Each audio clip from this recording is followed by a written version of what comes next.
જો તમે petrol pump પર પેટ્રોલ પુરાવા જાઓ છો અને તમને એમ લાગે કે પેટ્રોલમાં કંઈક ભેળસેળ છે કે પેટ્રોલ તમને ઓછું મળી રહ્યું છે અથવા મશીનમાં કંઈક ઇશ્યુ છે, તો આ સિચ્યુએશનમાં તમે બે વસ્તુ કરી શકો છો. કઈ વસ્તુ એ આજના વિડીયોમાં જોઈશું. હાય, હું છું હેલી. સો આ સિચ્યુએશનમાં તમે બે વસ્તુ કરી શકો છો. એક છે તમે ઓનલાઈન કમ્પ્લેન ફાઇલ કરી શકો છો ગવર્મેન્ટને pgportal.gov.in ઉપર જઈને. અહીંયા જઈને તમારે બધી ડિટેલ્સ આપવાની રહેશે પેટ્રોલ પંપની.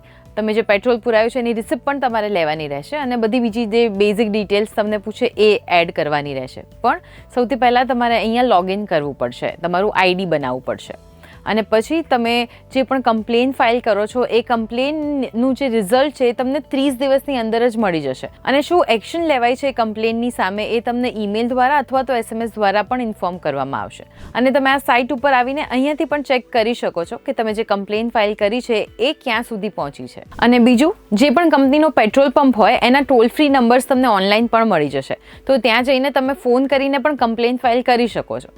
બટ જે તમારે જે પેટ્રોલમાં ભેળસેળ છે એની કમ્પ્લેન કરવી હોય કે પછી મશીનમાં કંઈ ઇશ્યુ છે એની કમ્પ્લેન કરવી હોય તો એ કમ્પ્લેન ત્યાં કરે આઈ ગેસ કોઈ ફાયદો નહીં જ થાય આપણને, રાઈટ? કારણ કે એમને તો ખબર જ છે કે એમના ત્યાં શું ચાલી રહ્યું છે. સો જો ત્યાંના વર્કર સાથેનો કોઈ ઇશ્યુ હોય કે એવી નાની મોટી પ્રોબ્લેમ તમે ફેસ કરી રહ્યા હો તો એ તમે ટોલ ફ્રી નંબર પર કોલ કરીને કહેશો તો કદાચ એનું નિવારણ તમને મળી જશે. પણ જે ભેળસેળની ને બધી વાત છે એના માટે તમે જો ગવર્મેન્ટના પોર્ટલ પર કમ્પ્લેન કરશો તો એ વધારે તમને ફાયદો આપી શકશે. તમને જે પણ ઇશ્યુ છે એનો તમને સોલ્યુશન એ લોકો આપી દેશે.